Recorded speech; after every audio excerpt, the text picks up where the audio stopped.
This video is brought to you by OKCoin Crypto Exchange, where you can buy, sell, and trade your favorite cryptocurrencies, and you don't have to pay high fees. OKCoin has very low fees, lower than many of the other crypto exchanges in the market. You can also stake your cryptocurrencies and keep 100% of the rewards. There are no fees. Other exchanges charge fees. OKCoin allows you to keep 100% of the rewards. Sign up with OKCoin, link in the description. Hi, everyone. Welcome back to the Thinking Crypto channel, your home for crypto news and interviews. With me today is Hester Peirce, who is a commissioner at the Securities and Exchange Commission. Hester, great to have you back on the show. Tony, it's great to be back. You know, I've got to start with my disclaimer, which is that my views represent my own views, not necessarily those of the SEC or my fellow commissioners. I know all your listeners know that by heart. So I wanted to kick it off with Patrick McHenry's new bill and it's called the Clarity for Digital Tokens Act, and it's built off of your safe harbor proposal. For those who may not know about the safe harbor, can you give us a quick overview and how Mr. McHenry's bill builds on top of that? Sure. What the goal of the safe harbor is to allow people to do a token distribution event without having to answer the question of whether the token offering is a securities offering. So it lays out a number of disclosures people have to make, and they're disclosures that would be relevant in this context. And that whatever you say in response to that would be backed by the anti-fraud laws under the securities laws. And you'd have to update those for example, to show your progress along the way as you're building out this network. And then at the end of a 3-year period, or before, if you were ready, you could show that you were decentralized or a functional network, and then you could move out of the securities framework altogether. And so that concept was picked up by Ranking Member McHenry, by Congressman McHenry, and he put that in a bill that he introduced, which it can be done, I think, at the level of the commission. We could do something like this on our own without legislation, but it could also be something that came from Congress telling us that we should do this. Now, it almost seems like, given the dynamics, the checks and balances of the United States government, because you have the CFTC, I've seen their comments, and maybe it's best that Congress passes it so there's no ambiguity or no infighting among agencies. And am I wrong in thinking that? Well, you know, your point is a good one. And I think that that's the reason that a lot of people would like to see Congress step into this spot, because there's so many possible regulators at the federal level, at the state level. And so some people would just like Congress to come in and say, all right, here's how we're going to split jurisdiction. You're going to do this, you're going to do this, you guys are going to work together on doing this. And so I think that certainly would be, I always welcome congressional input as we try to think through these difficult jurisdictional questions. So would certainly welcome the chance to do that. I also welcome the chance to work together with the CFTC to try to craft things and think through things together, and the other financial regulators. I mean, I think anything that we can do on that front to bring in as many voices into the room as possible is good. Absolutely. So I wanted to ask, and you touched a bit on this, like what would be ideal, and it could be the SEC taking action itself, but in an ideal scenario, in your mind, what would be the path forward for clear crypto regulations and for this market to continue? Well, there's clarity that's needed on a number of fronts. I mean, I think there's been a lot of focus on when something is a security or not a security, and that's my safe harbor went to that point. You know, sort of accepts that there's ambiguity and addresses that, but I think we could put more explanation around how we're thinking about what a security is and what a security is not. And then once you've decided whether digital assets are securities or not, you've got to think about how are they going to function in our existing framework? How are broker dealers? How are trading venues? How are individual holders of these things going to be able to transact in these things if they are securities? And so that's the other piece of what we need to do. And then there also are lots of questions around investment products based on digital assets. Can people launch those? So we've got a lot of work to do on that front as well. Got it. So I wanted to ask, because Chairman Gensler, he was recently before a panel talking about different things as it relates to crypto regulations. Have you and him discussed your safe harbor? Has he reviewed it, and has he shared any thoughts about what he would like to do there? Well, I sent it over to him, but I will say that one of the differences is that I think there's a lot of ambiguity around when an offering is a securities offering or not. He's been pretty clear, speaking publicly about the fact that he doesn't think there's a lot of ambiguity around most of these digital assets. He thinks most of them are securities.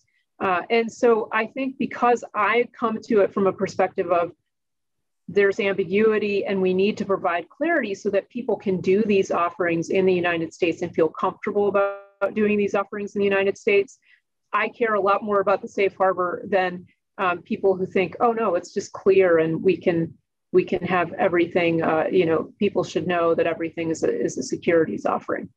Although I will say that even if you accept the fact that everything, or even if you believe that everything is a securities offering, the safe harbor should be something that's attractive to you because it allows people to do these offerings to provide information that would be valuable to a purchaser of a token, but also allows them to move forward, which we all want. So I think I need to talk him into thinking about it from that perspective, but there's still work to be done, obviously.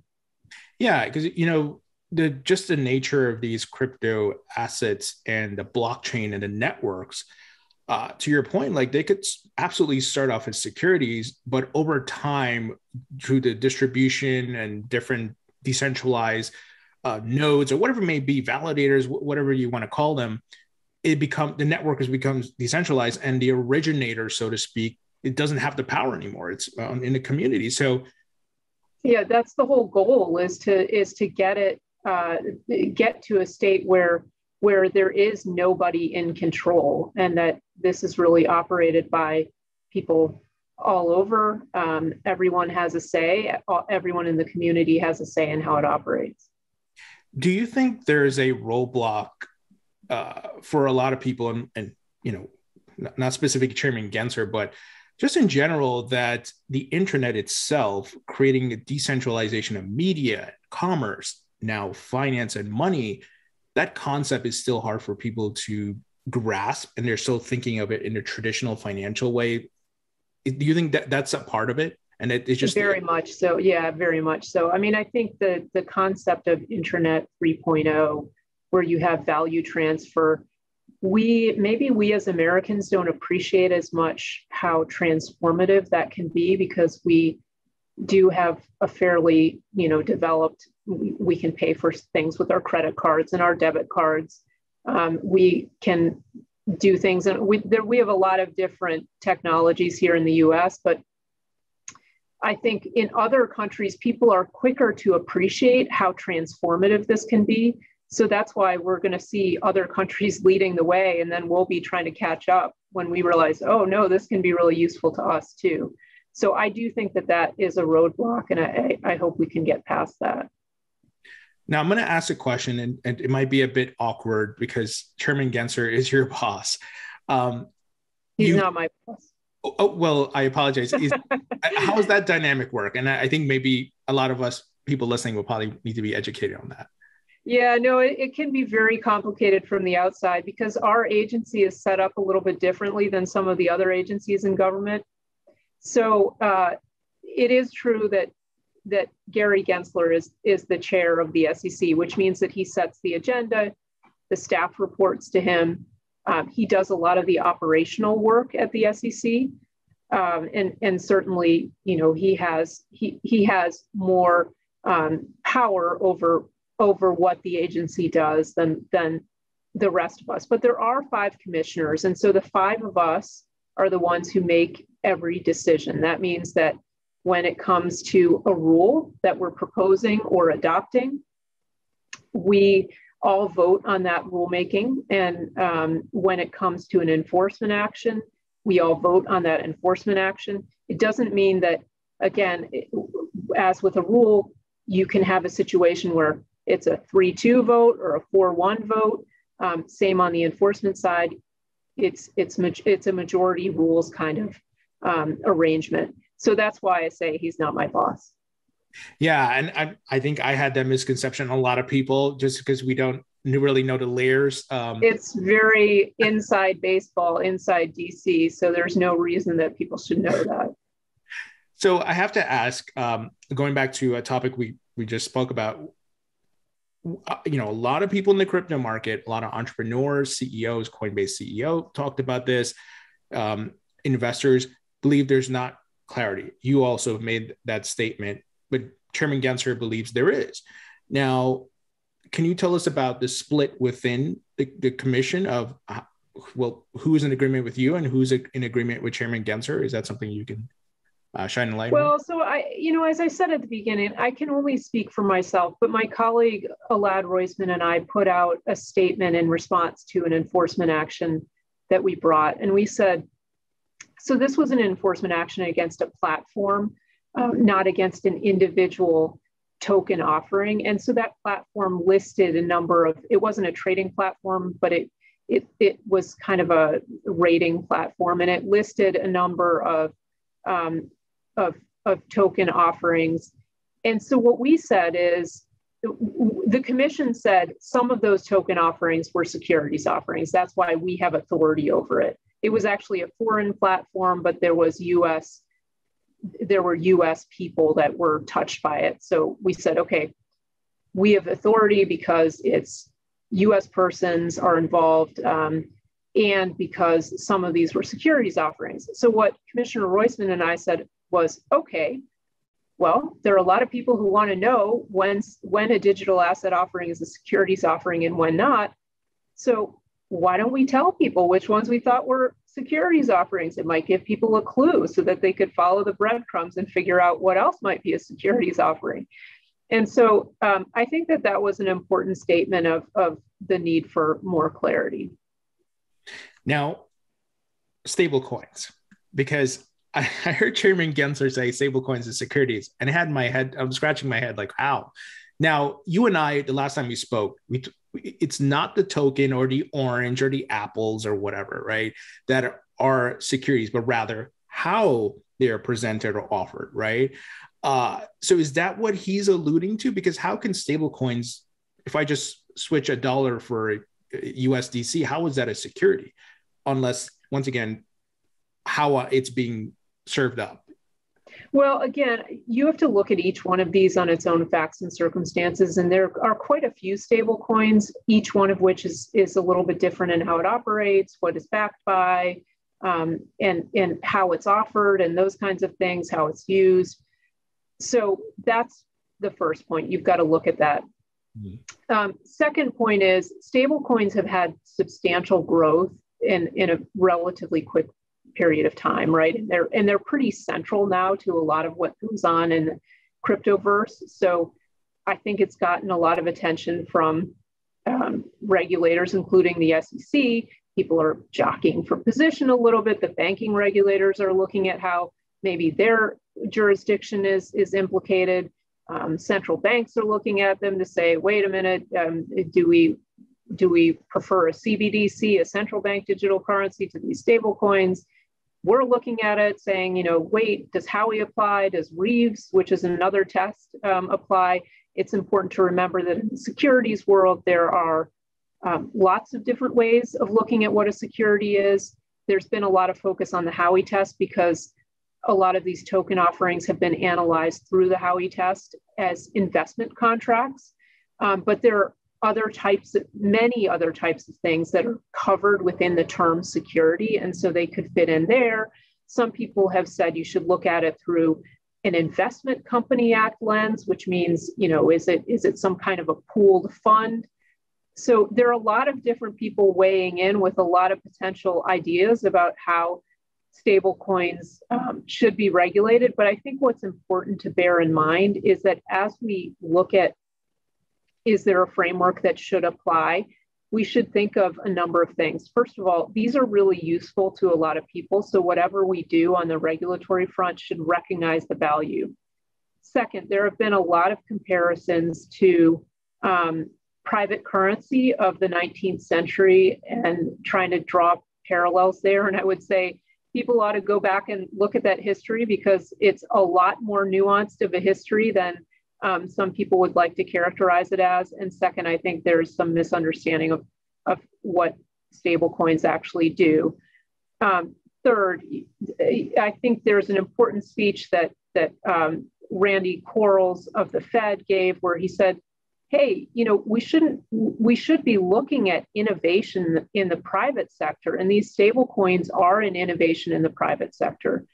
So maybe we should look at them with a little bit more of an optimistic eye and not be so afraid when we take a look at them.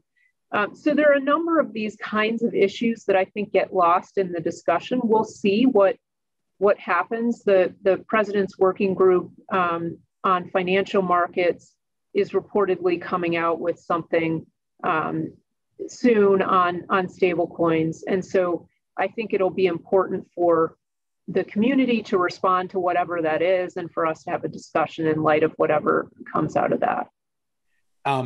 Since you brought that up with the president's working group, there's been reports about that. A lot of folks are not really optimistic because they just don't, they think that the government just doesn't get this technology yet. And my fingers are crossed. I'm hoping it's going to be positive and not an overreach. Does your gut tell you that this might be one way or the other? Well, I don't know how it's going to come out, but what I have your same concern that sometimes I feel like when the government sees a new technology like this, their immediate reaction is, well, it's new and it's kind of scary because we don't have our hands around it, our arms around it entirely, instead of saying, all right, let's sit down and think about, are there investor protection concerns? Are there financial stability concerns? Are there monetary policy concerns? Let's think about it rationally and calmly and appreciating the value that the new technology has to people. It really is, so I think there's a core problem here, which is that sometimes government regulators forget that we work for the population. It's not, the people don't work for us, we work for them. And so we're trying to come up with the best regulatory policy possible to allow them to do what they want to do in a way that's safe and in a way that respects the rule of law, obviously, but does nevertheless allow them to do what they're trying to do. What are your thoughts? It seems like more folks in Congress are waking up to the crypto asset class of technology. And I love to see that I love that there's bipartisan support. I think, Congress, there's a lot of infighting, a lot of things we don't agree on, but it seems crypto, both sides of the aisles can agree on that. Yeah. What are you seeing from the Washington perspective? Are you seeing the same thing? A lot more folks getting on board? Well, I do think it's been interesting to see more and more people in Washington take an interest in crypto.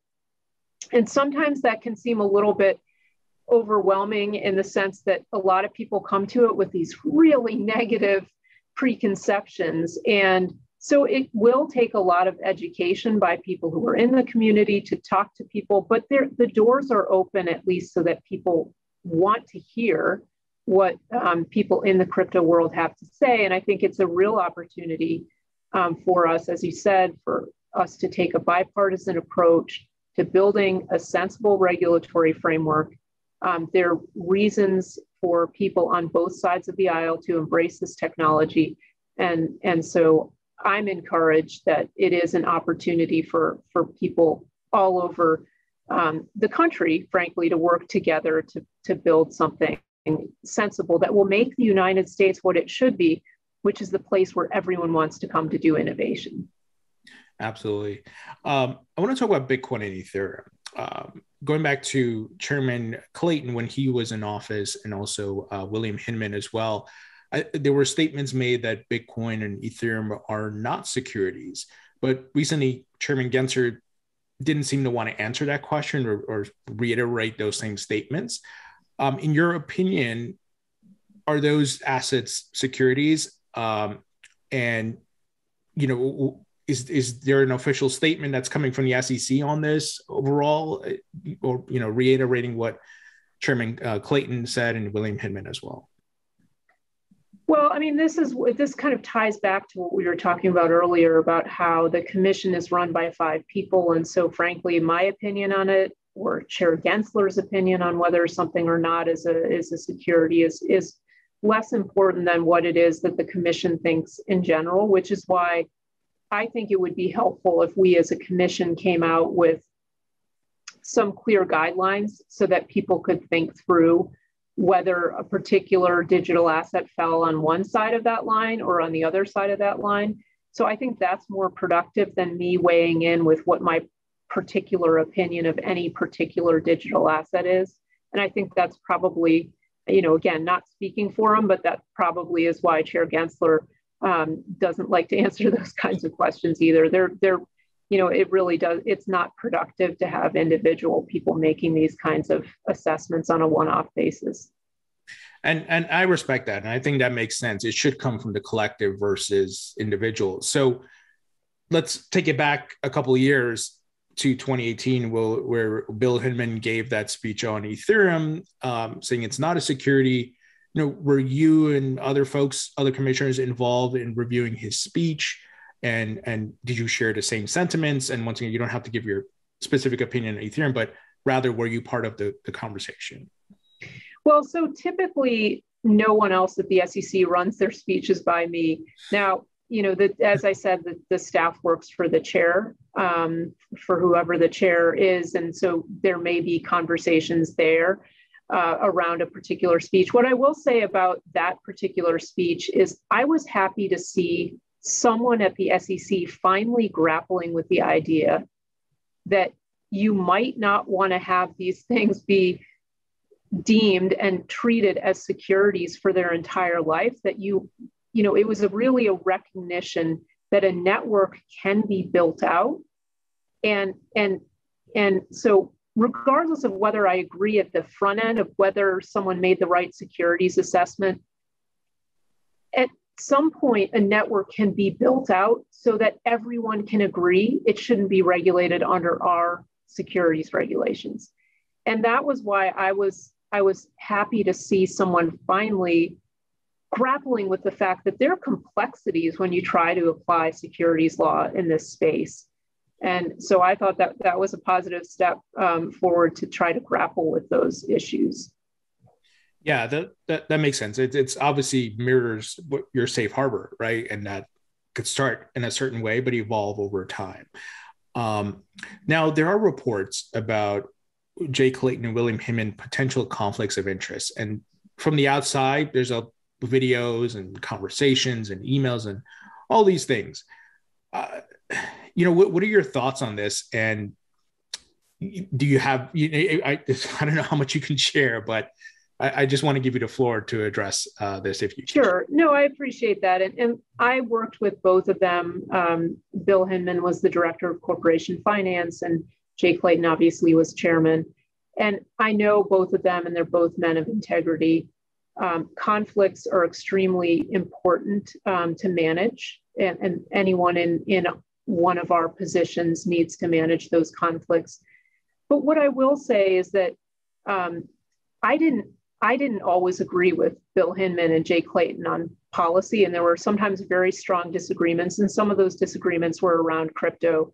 And so we, I think, as a society, tend to try to make everything about people's integrity. If we disagree on a policy point, that's definitely a problem in Washington. And I think it's a problem through our broader society. But it's also important to remember that you can have deep, deep disagreements with someone on policy, and you can still respect the person's character and the person's integrity.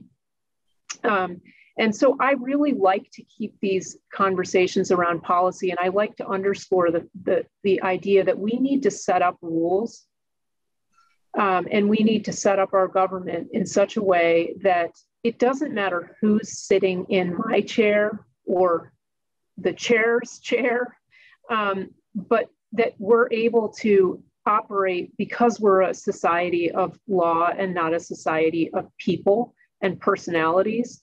And so that's kind of where I like to take it, is let's have these really, let's have these policy discussions, and let's have them with all of the emotions that those carry, and let's get everyone involved in those conversations. But let's also respect people as people. Absolutely. Now there are, lost my train of thought there. There are a lot of people who are frustrated, and I'm sure because of social. I'm one of them. But I'm not sure. I'm sure you guys see it from the social media profiles. A lot of frustration, a lot of things happening, and obviously, a lot of folks are able, because of anonymity, put out different things and say different things. Is the SEC seeing this, and are they, are there conversations like, hey, I don't know if this is the first time in history, but now you have, instead of people protesting outside your door, it's online. Are you guys seeing this? And, are there discussions on how do we communicate better with the community to calm people down as well? Well, I actually think it's good that we're able to get input from people in a very real-time kind of way. And, I certainly see it, and I appreciate people weighing in and, I can't react to everything that I see on Twitter, for example, but I do appreciate people weighing in and telling me, this rule or this enforcement action matters to me because of X. And I think that it is, those kinds of messages are heard by other people at the SEC as well. And it can help us inform the way we think about things, as on the policy making side of things. It can be very helpful. So certainly those messages are heard. And again, I have my policy outcomes that I'd like to see, and other people have their policy outcomes that they'd like to see, and we might not all come to the same place, but the input that we get from people is really important as we have those discussions. Let's talk about the Ripple lawsuit. Now, I know, of course, I have to say, I know there's a lot you can probably talk about here, but I wanted to get your thoughts on the XRP holders getting amicus, if I'm saying that right, or amici status via attorney John Dean. Yeah, everyone's learning the Latin now too. No, I appreciate you asking about that, Tony, but I can't weigh in on anything around the litigation. Now, we touched on crypto regulations overall, but I wanted to get your thoughts on the infrastructure bill and what seems to be like overreach and a bit of, let's sneak this into the bill in the guise of night. I don't know what you can say about this, but thoughts on that, and could that be amended before becoming law? Well, I'm not an expert on how that legislative process works, but even though I worked on the Hill, but I with respect to the infrastructure bill specifically, I can't speak to that. But I think this does tie back to what we were talking about before, which is there's a lot of interest now in DC around crypto. And I think that discussion around some of how the infrastructure bill, how that provision would work in practice has been really helpful at getting people's attention, getting people to think about this industry and think about some of the unique aspects of it, and maybe about taking care and how crypto is regulated more generally. So I think from that perspective, it's been quite positive to open up that debate.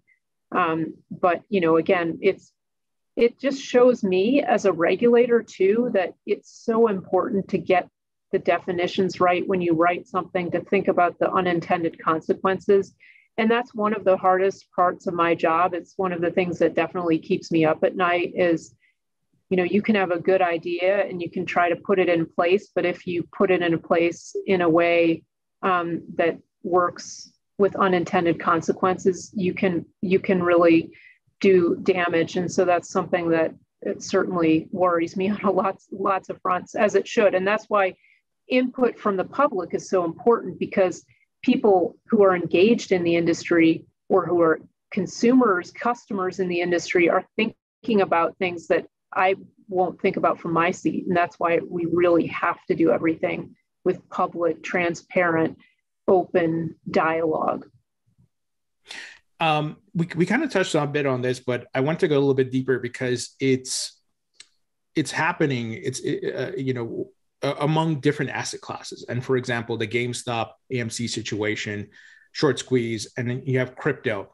And the commonality, and what I think the GameStop situation is analogous of crypto, is the ability, because of the decentralized nature of the internet, for all these folks to come together, form a group, and take action.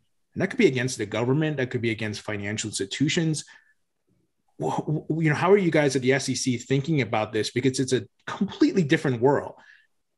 People can come together globally now, and not to necessarily do something wrong, but if they disagree, like the infrastructure bill or this respective law or bill by the SEC or judgment or whatever it may be, they can come together and take action. How are you guys thinking about that and looking to navigate those waters? Well, we're thinking about it from one perspective of wanting to make sure that people who do get engaged are informed, and that information can come from the community itself. We also like to encourage people to do their homework on their own and not follow what someone else tells you to do, but think about it from your own perspective in light of your own circumstances. But I personally think that that's a really powerful feature of the current technology we have, which is absolutely wonderful, that people who have common interests, but who otherwise would not meet in person, are able to talk with one another. They're able to work together. That's one of the things I think is most powerful about the technology, the decentralized technology, the distributed ledger technology enables people to come together and join forces and work together. And so I think it's really positive that people are able to weigh in on their own. I love seeing retail participation in the markets. I love seeing people, young people, excited and enthusiastic about building a society that they want to see and putting their money to work in building that society. So I think it's positive. Again, I'm always urging people, be skeptical before you plunk your money down. Ask a lot of questions, think about whether you can afford to lose that money. But the fact that people are talking to each other is great. And one such thing that's kind of, and it's on the rise right now, is NFTs. And we see the large following of NFTs, different artists able now to monetize your content and things like that. What are your thoughts on that? And it's kind of like a splinter of the crypto. And do you own any NFTs? I don't own any NFTs. As with other digital assets, I think given the position that I'm in and the active role that I've taken in thinking about regulation of this space, I don't think it's appropriate for me to own any of these.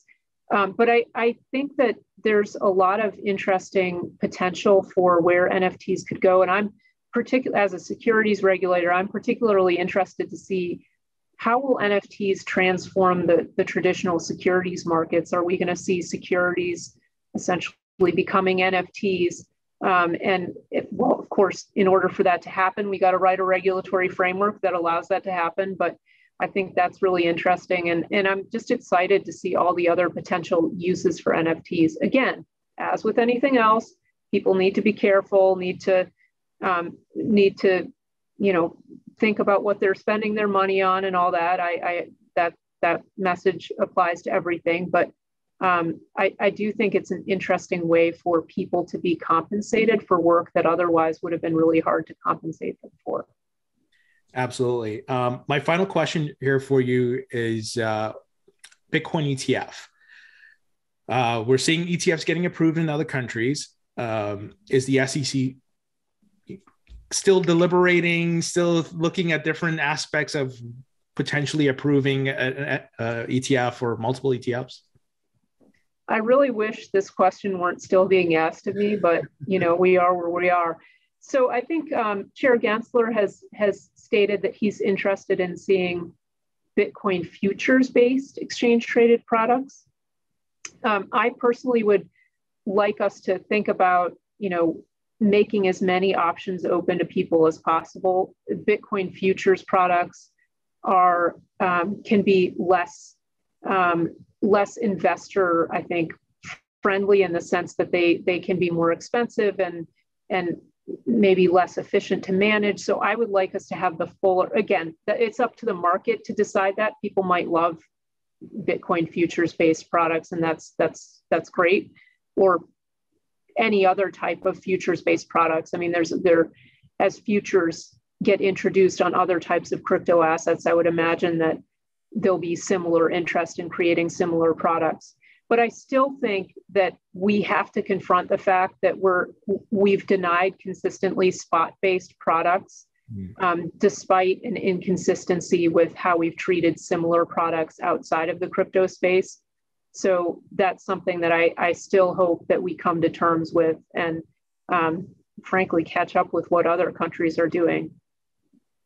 Yeah, just a quick note. I know a lot of people are not so much in favor of the futures, but rather the physically backed. And I think most folks in the crypto market would prefer that. But well, I hope things progress on the SEC's front, and we see something soon. I think the market really wants an ETF, and not just a Bitcoin ETF, but the other respective cryptos as well.